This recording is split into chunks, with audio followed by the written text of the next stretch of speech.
Namaste, children. How's everybody doing today? So I decided to color my hair blonde because I don't know, I'm just feeling my hippie roots. My mom was a flower child, but I just wanted to say hello to everyone who's here. First of all, hello, Opal, Bendiction, Light Seeker. Who else is here? Hello, Sonia. Hello, Crystal. So, hi, Sensista. Hello, Bree. How are you? So, welcome everyone to Crossed Paths. It's me, Lucian, and today I decided to talk a little bit about my spiritual journey because I know I've been speaking to a few people that are feeling a little bit kind of out of it spiritually. So, I just wanted to shed some light on how my spiritual journey has been thus far over the past 9 years of everything that I've been doing. So, if you want to know more, stick around. 1 second, guys.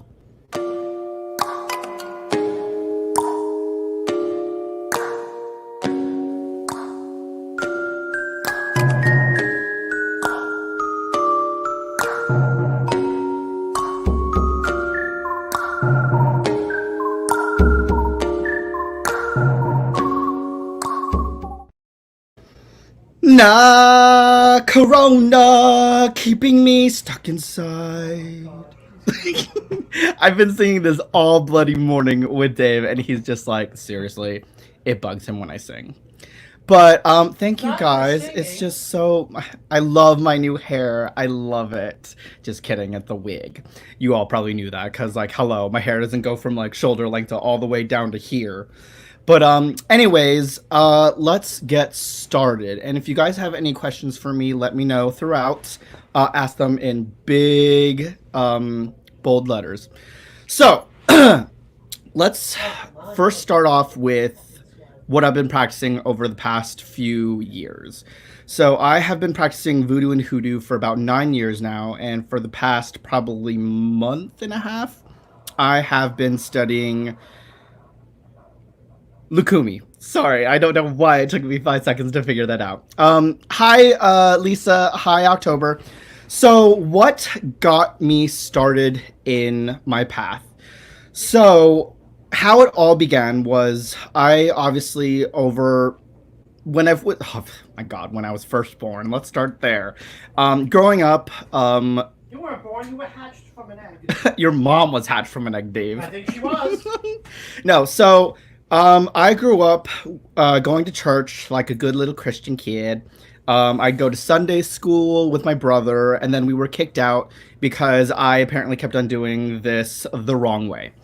So Sundays became a day of just talking about anything having to do with Christianity, and that evolved into just family Sundays. And then for many, many, many years, we had no religion, no practice, nothing. Um, and that was actually fine for me growing up. I mean, I still learned other religions out there. I just didn't really feel a connection to any of the other religions that I knew of. Fast forward down the road, I pretty much had gotten to a point in my life 9 years ago when I felt very disconnected. I was all over the place mentally. I felt like I had no grounding, no connection to anything, and I needed something to help ground my life spiritually. And I was like, you know what? Let's research other religions out there that I don't already know. And that's how I came across hoodoo and voodoo. And particularly hoodoo was what was most fascinating to me because I was like, you know what? That deals a lot with the ancestors. And being adopted, I kind of felt like I had no spiritual background or no connection to my own people. I mean, I had been to the Philippines probably a couple times. I helped to build houses. I mean, I had a few friends that were Filipino, but it's like very awkward, when you get people that are like, "Oh, so do you speak Tagalog?" And I'm just like, Nope, I don't speak Tagalog at all. Oh, here's Dave. Why are you all to the side? That looks weird. Because I gotta have a visual presentation, and I'm going to be getting to that in a moment, Dave. Well, not in a moment, Well, but I'll come later over on. here. Hello, everybody. How are we doing Oh, today? girl, you can see a little bit of my black hair. Get that tucked back there. Well, There we that's go. because you're wearing a wig. Anyways, Bye. so where was I? Oh, that connection to my Filipino roots. And it's interesting because that's what propelled me down the hoodoo path to begin with, was that connection to my ancestors. And I was like, you know what, because I'm adopted, I can still have that connection to my roots through hoodoo because it's very ancestral based. And I started studying hoodoo, and then I got into voodoo because it was kind of like that branch that's next to it that I found very fascinating. So I started studying voodoo, and I started to feel a lot more at peace with myself because having that connection with my ancestors made me feel a lot calmer, and just it was like that connection, that spiritual connection and balance in your life that I was seeking, that I found. And then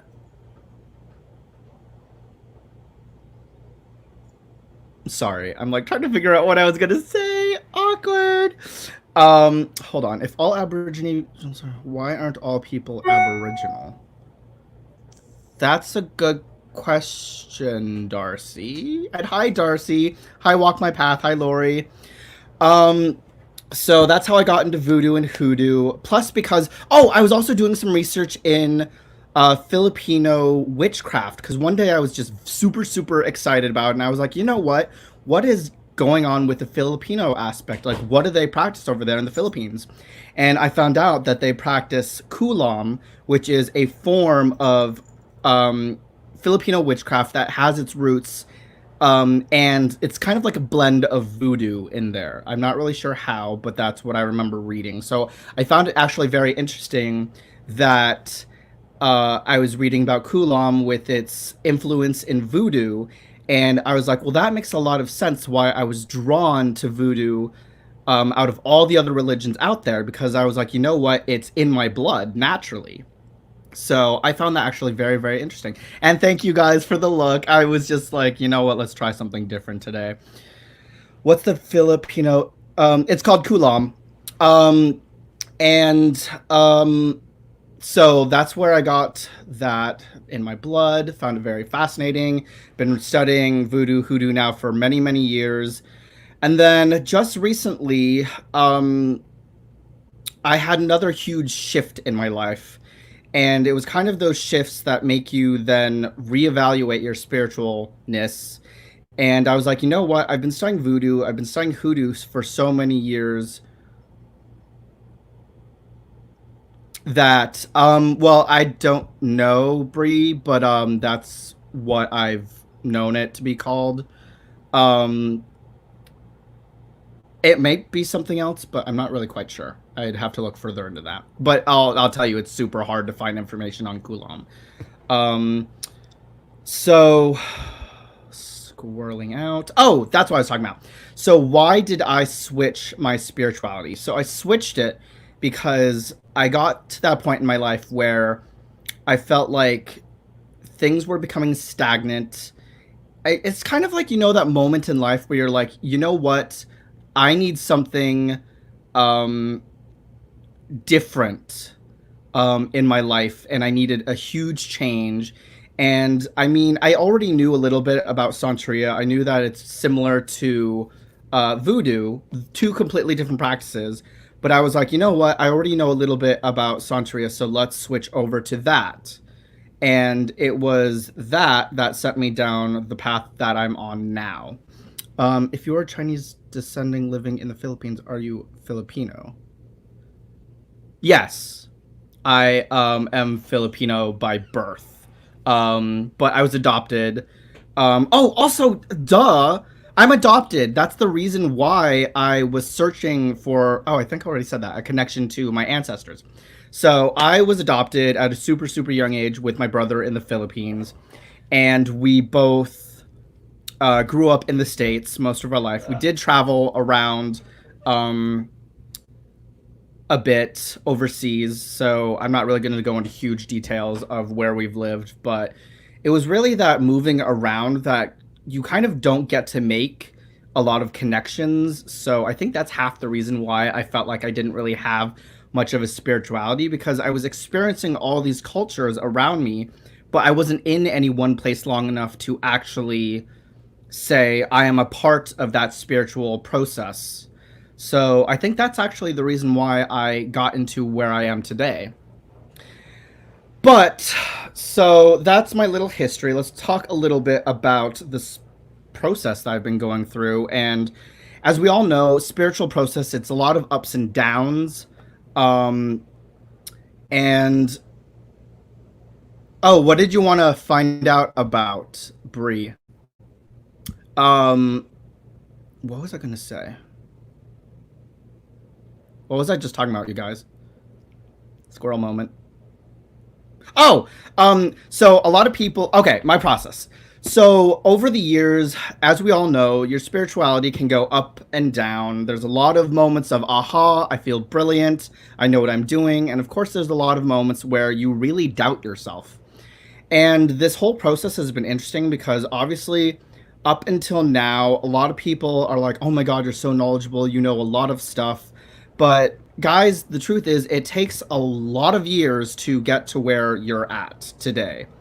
Like a lot of studying, a lot of asking questions. I had to deal with a lot of people telling me what I was doing was wrong. I dealt with doubt, self doubt, like I don't know if I'm good enough for this. I don't know if I'm doing it right.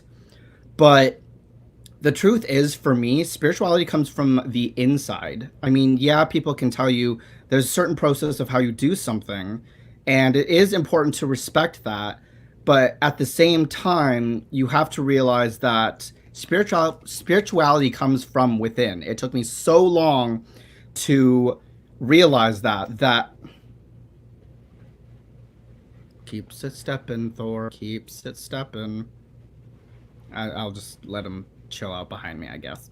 But it's interesting because a lot of the time, like over the past 9 years, I felt like so many times I just wanted to quit studying voodoo, hoodoo, everything, because like you have so many people with so many different aspects coming at you at once that it's really difficult to differentiate, like, what should I listen to, what should I not listen to, do I trust my own instinct? And for me, what's worked the best is trust your own natural instinct, because it's your own instinct that matters pretty much the most. I mean, yeah, along with following rules and guidelines, because I know some traditions out there have specific ways of how you do things. But that doesn't mean, you know what, screw you, and I'm going to do everything the way I want to.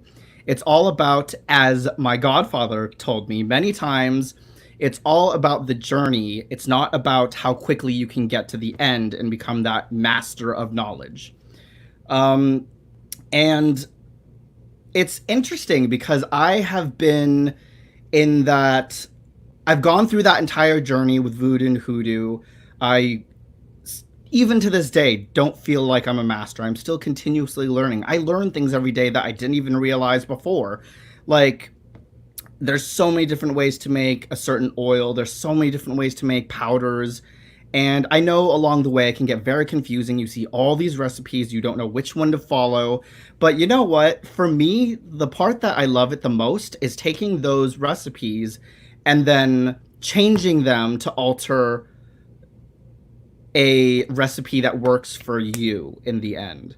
Because when you think about it, when people are learning things, you'll learn all this information, and then it's basically all the information that you learn are tools to guide you to what works best for you. And I'd consider them American, maybe.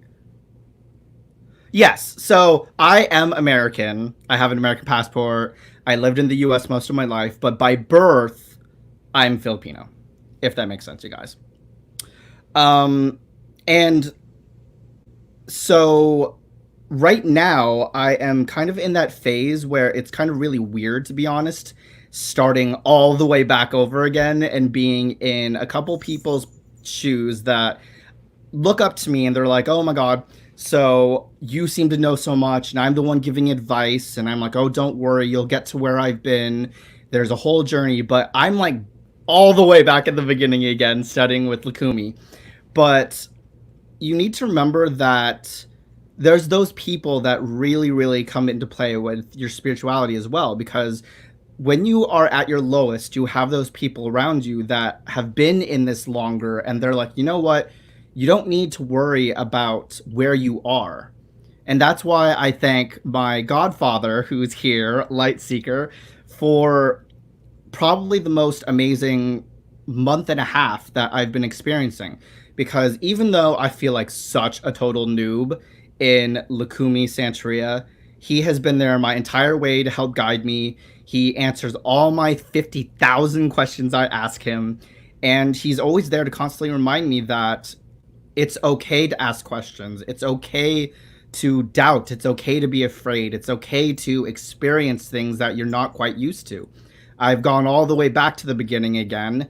And yes, there are days where I feel like, what the hell am I doing here? Like sometimes I have conversations with my godfather, his girlfriend, my god brother, and they're in the middle of conversation. I'm just like, I'm just gonna kind of like take a seat back here on the side because I have no idea what you guys are talking about. Or sometimes I'll feel like, ooh, I don't really know how to answer this.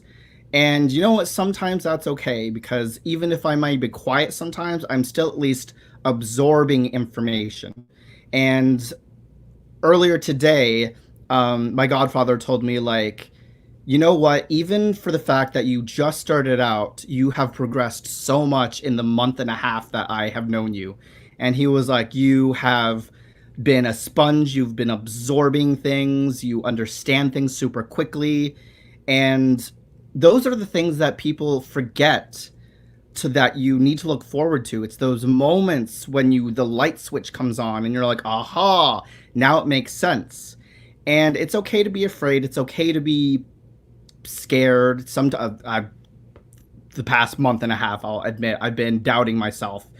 But sometimes it takes, you know what, saying, I just need a night off to reflect. I need a night off to process, remind myself that, you know what, this is a journey.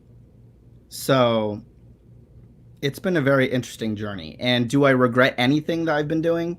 No.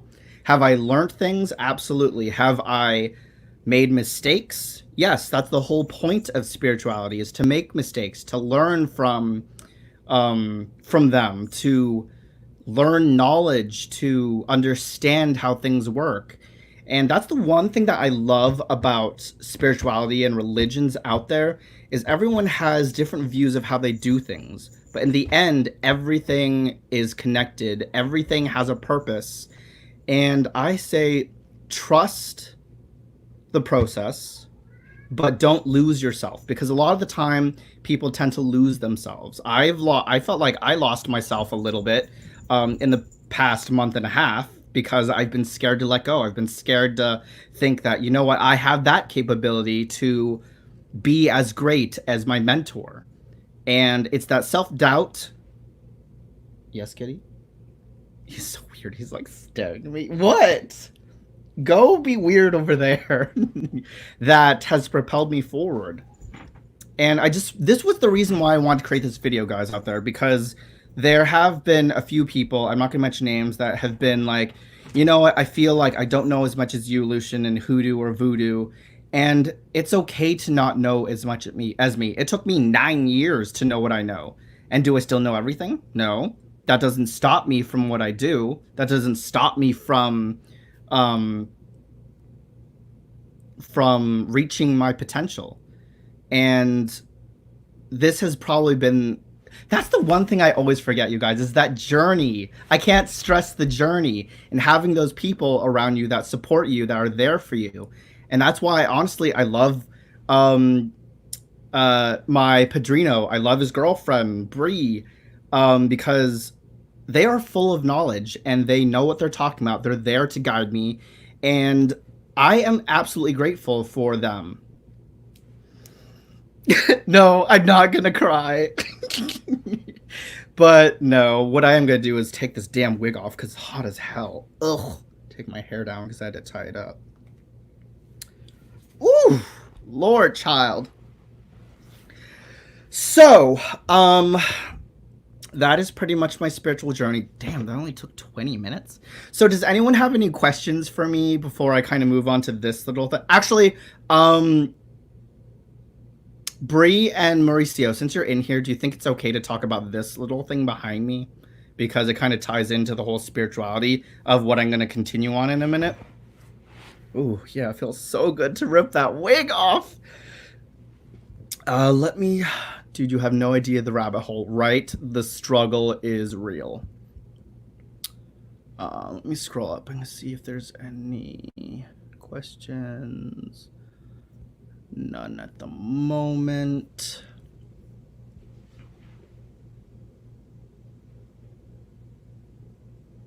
No questions. I don't have an issue. Okay, so I have been on the path now of Lakumi, and I guess apparently, if I'm correct, and correct me if I'm wrong, Lakumi's foundations is Espiritismo, right, Bree and Mauricio?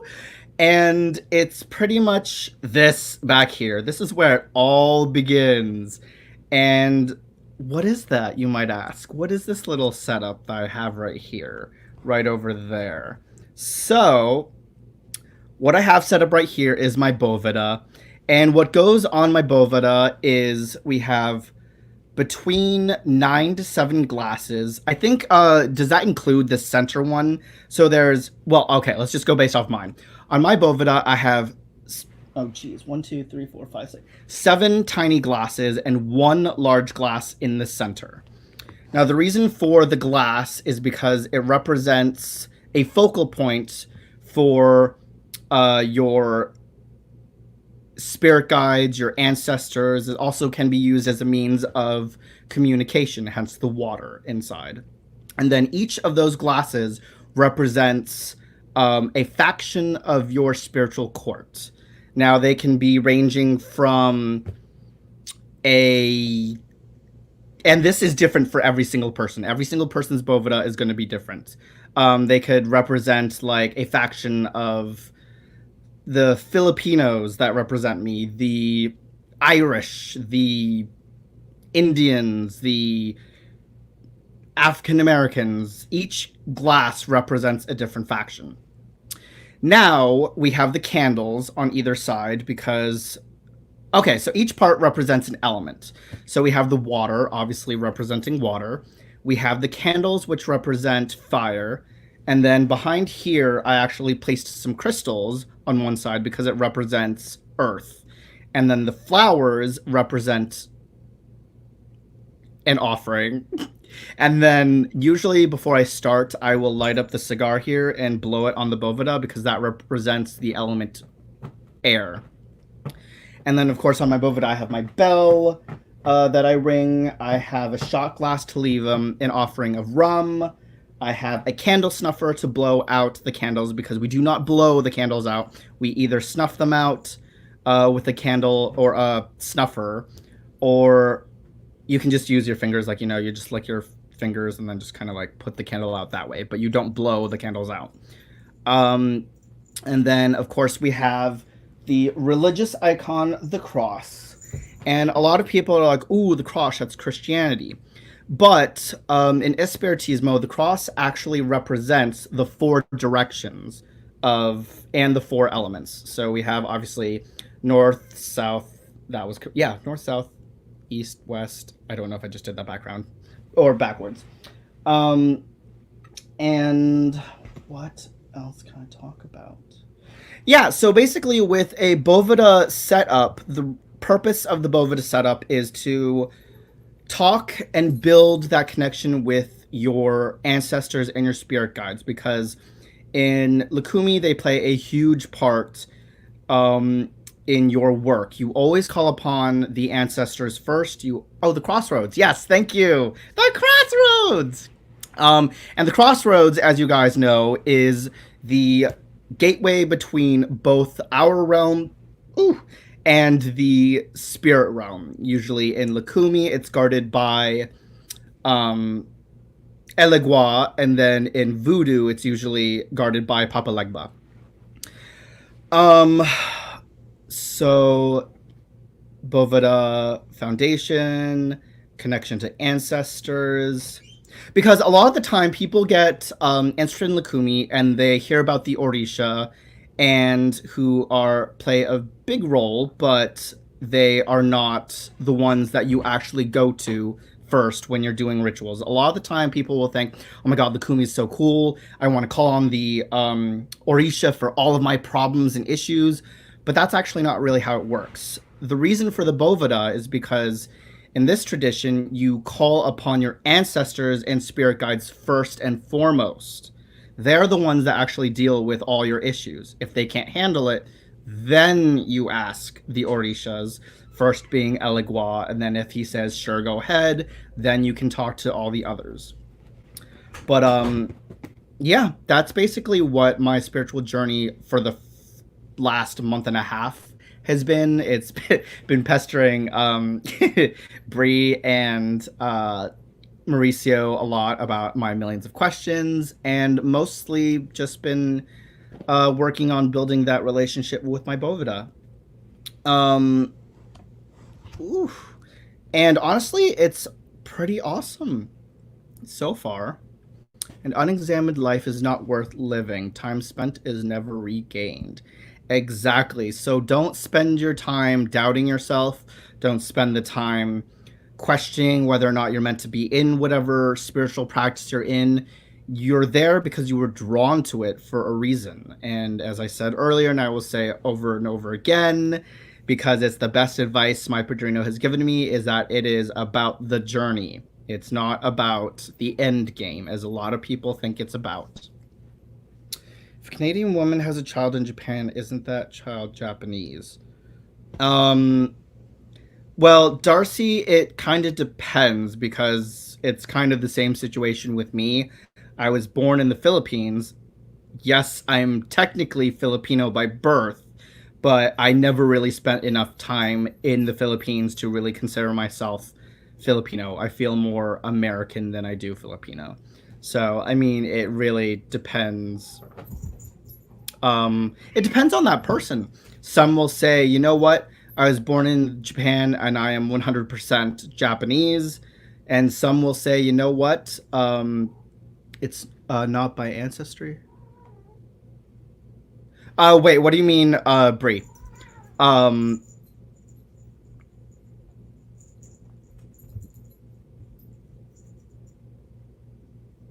Hi, Denise. Long time no see. But yeah. So it really depends on the person, guys. I mean, it who you are is who you are. That individual can really identify with whoever they want to be. Hey, if you're Japanese and you say you're a Martian, by all means, more power to you. You're a Martian.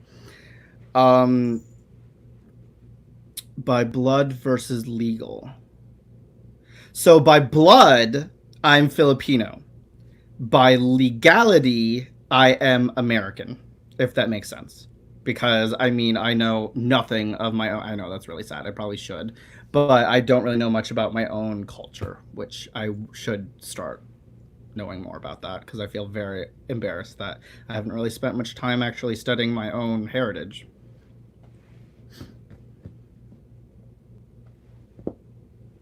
Yes. Anyways, let's move on. Not because I feel awkward, but I mean, like, saying who I am isn't really anyone else's business. Like, me, I'm Filipino by birth. Do I say I'm American? Yes, I'm an American citizen. I consider myself American and with my Filipino roots. You are what your parents are, not where you were born. Exactly. Let's put it this way, because I do not know my birth parents. So my parents that I've lived with for my 29 years, I consider them my parents, and they're American, so I'm American. Ugh. Hi, Kay. I find this quite interesting. Grew up in a culture. Ooh, actually, let's do this. Bam. I find this quite interesting. Grew up in a culture infused with a lot of African learned traditions, and I love seeing the different similarities. So do I, Kay. That's like the beauty of all these different traditions is how a lot of them are connected, a lot of them are separate but similar, but to see how through the years everything has evolved into all these different beautiful traditions that still come from a very similar root. Ooh, excuse me. Did you ever get to do the DNA ancestry and did you ever get to do the ancestry DNA? No, I haven't. That is actually I really want to do that. I think if I can talk Dave into it when we finally start getting the 600, I think I could probably steal 100 of that for the ancestry DNA because my brother, both of us are and I are adopted, so we both definitely want to find out more about our DNA because I don't really look anything like my brother, and my brother obviously doesn't look anything like me. But it'd be really cool to find out like what percentage I am of something else if I am. You shorten your life, Lori. Why do you not blow out the candles? Mauricio, why do we not blow out the candles on the Bovida or um for any altars? Richard told me why once, but I like completely forgot what he said. Um Oh, thank you. Okay, there we go. So this is the reason why, guys, why we don't blow out candles, we snuff them out. Uh oh. Oh, okay. Because you shorten your life. That's interesting. And then some say that it's disrespectful to the air elements.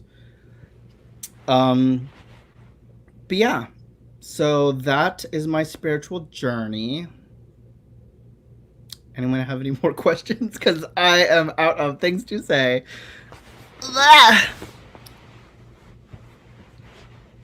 But that's I think Richard said something different, which was weird because I don't remember him saying it takes your lifespan away. I think he had a different reason for why we don't blow out the candles, or unless he just said just don't blow them out. We just snuff them out. I don't think he really gave me an explanation. But yeah, I definitely want to do the DNA thing. I think that would be very cool. So, with that said, tomorrow. Oh, just kidding. There's another question. So, why do Bovida what? Oh, so why do Bovida? What do you get out of it? How does the communication work? So for me, what do you get out of Bovida? You get to build that connection with your ancestors and your guides. They help you with your issues that you're going through. They help to, honestly, they help to make you a better person. They help you understand who you are. They help understand your purpose in life. They get to show you things that are not quite right that you can fix and ways to fix them. Um, and it's really more that connection that you build that I like. Um, and then, how does the communication work? So basically, what I do is I will light my candles. Oh wait, I'm trying to remember how I did this. Yes, I light my candles. I will blow smoke onto the bovida, ring the bell, let them know. Greet them. I talk. The importance is to talk to your ancestral spirits and your spirit guides as if they're in the room and as if you're talking to a best friend. So every day, well, not every day. When I do it, I tend to try and do it at least once or twice a week, because you want to slowly start to build that connection. You don't need to like work your bovida every single day or 50 times a day every day. And geez, what was I saying? I light the candle. Oh, you speak to them as if you're talking to a friend. You let them know how your day is. I talk to them sometimes about my concerns. that I have. I let them know about the update on the coronavirus and how that's going. Like, but yeah, they probably already know about how that's going. But still, it's nice to let them know how it's going, concerns you may have, questions you may have for them. And then after I've talked to them for a little bit, I'll sit down, I'll meditate just to kind of clear my body, um, refocus, and then what I do is I say some prayers for them. I'll usually start off with the Our Father, then I'll go with the Hail Mary, and then right after that, I will be like, okay, guys, so what is the message that you have for me today? And then usually when I get a message from them, I do mine through two different ways. And for everyone, it's different. I'll use hydromancy, which is the purpose of the water.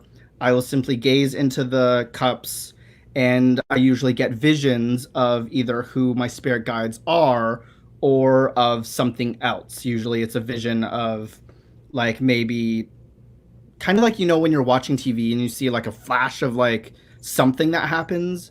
It's kind of like that. And then sometimes I'll use the Bible. I'll just open up the Bible. I will and what do you call that again, Mauricio, when you do bibliomancy. I will use the Bible. I'll just open it up, flip the pages super super quickly, and I will close my eyes and be like, okay, ancestors, what message do you have for me? Guide my finger on what message you want, and then they will guide my finger onto a specific page, and I will simply read whatever is there. And sometimes it makes sense, sometimes it doesn't. The first time, you guys, when I ever did bibliomancy, it was super cool because I had a question in mind. I was like, who are my spirit guides and my ancestors? What message do you want from me? And it landed on a paragraph that said, we are of the same cloth, and something about children. But I thought that was super cool. And Dave was like, well, what were you thinking about at the time? And I was like, well, I wanted to know who my ancestors were and my spirit guides. And for the fact that the first time I ever did bibliomancy and it said, we are of the same cloth, I found that super cool because I was like, that basically is them letting me know that we are one and the same. So I found that super cool. Hold on, I'm just going to scroll up a bit here. I'm definitely going to do the DNA test and I will tell you guys on a video. Not that. I wanted this. My sister and mom got their DNA done. Lots of surprises and made more sense my frame guides and spiritual journey. I think that will make a lot more sense if I do that because I've gotten, when I did my first Bovida, I had, old Chinese guy that appeared that had like the kind of rice hats, the cone ones that are like cone shape, and he had a long white beard appear. I had a African American woman with huge hair down to like it's kind of like boobage length, and then I had a guy with golden reddish blondish hair with freckles, and he had like a goatee. And then a fourth spirit that I saw that was a super pale woman with long straight black hair, and she was wearing like a nightgown, it's not like she gave me a creepy vibe, but it was hard to figure out who she was. Obviously the rest by their description, like you can kind of guess what kind of spirits they were, but the rest were, I was like, I don't know who this fourth one is. Like, I can't pinpoint because it's like, I know she's super pale, has long straight back hair, but like other than that, I don't know. Ninja. But that was my first experience with the Bovida. And then the second time I did the Bovida a few days ago, the spirits were actually quite quiet. They didn't really talk much this time. And honestly, guys, if you ever go into this spirituality and you set up your Bovida, don't be nervous if sometimes you don't get spirits saying anything, because sometimes your spirits may be talkative, some days they may be a little bit more chill, relaxed, some days they just might not want to talk to you. And I just happened to have one of those days where they weren't really that talkative. Like I did the bibliomancy. It landed on a paragraph that just made absolutely no sense. And I sat there for like 20 minutes, straining my brain, trying to figure out what the hell this meant. And I didn't see anything in the glasses. So sometimes they will want to talk to you, sometimes they don't. And it's okay if they don't. It just means, you know what? Try again next Tuesday. Lori says, I guess it would depend on your spiritual practice. For what? Sorry, guys. I know. Sometimes I say things that make absolutely no sense, or I guess according to Dave, I make up words half the time, and I feel I don't. Like the words I say, actually, I thought they were words, but apparently they're not. Um, the paragraph was. Hold on. I wrote it down. Ugh!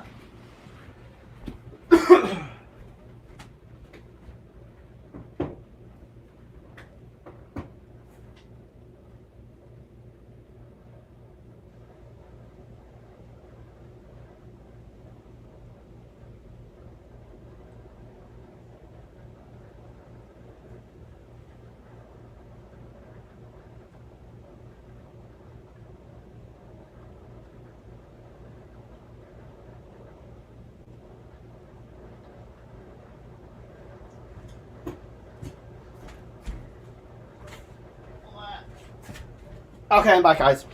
Okay, so I have my little book that I write everything in. So it was page. So the phrase said, where is it? So my finger landed on David captured 1,000 chariots, 7,000 charioteers, and 20,000 foot soldiers. And that was just the sentence it landed on. And actually, now that I think about it, the message could have been go out there and seize life. If you want something, go for it. Don't wait for things to just happen. See, this is why sometimes it's good to have notes that you take down, because at the time you may look at that and be like, what the hell am I even doing? And then you kind of get that like aha moment, because sometimes when you're sitting there and you get a phrase like that, you're like, that makes no sense to me whatsoever. But later on, it does. So that's why it's good to keep a little notebook nearby so you can write down your experiences.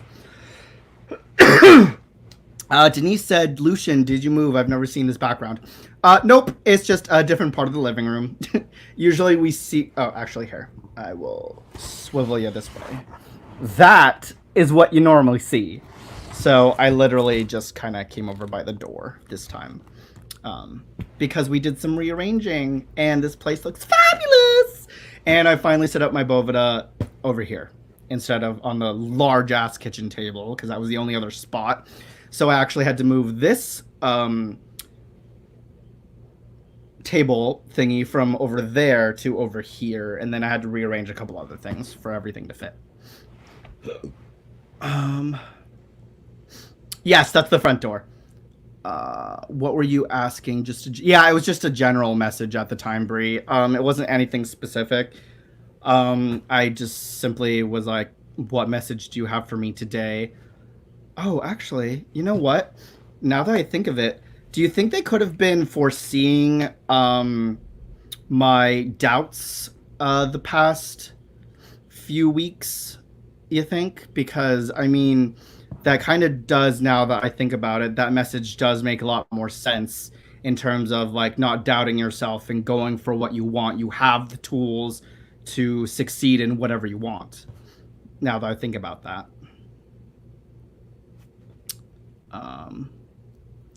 Bree said, sometimes I get a psychic message not related to the passage at all.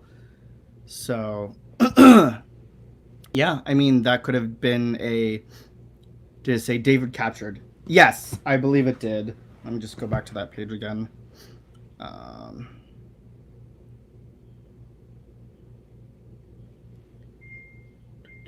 Yes, David captured 1,000 chariots, 7,000 charioteers, and 20,000 foot soldiers, is what it said.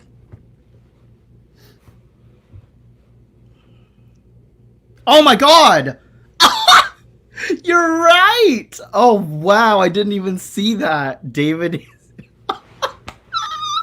David in there. Wow, I did not think of that. Wow. Um so then now that it's talking about David, what do you think that message could have been, Bree? That's pretty interesting.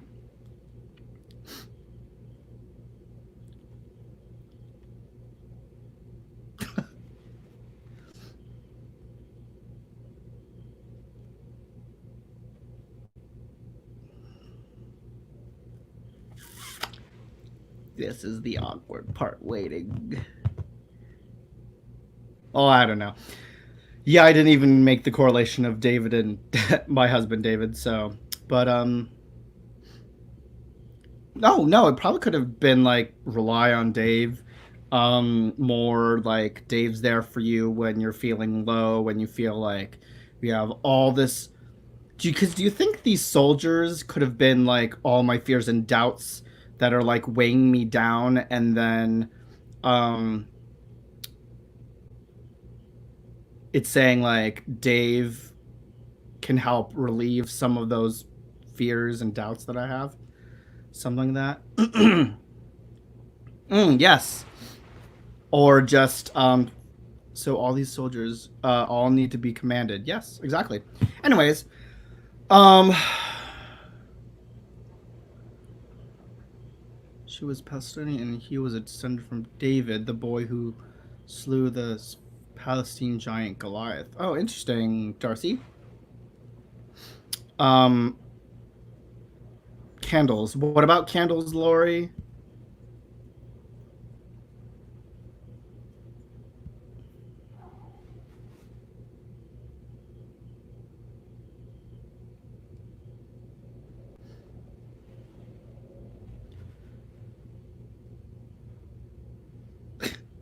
My cat's sniffing my wig on the floor.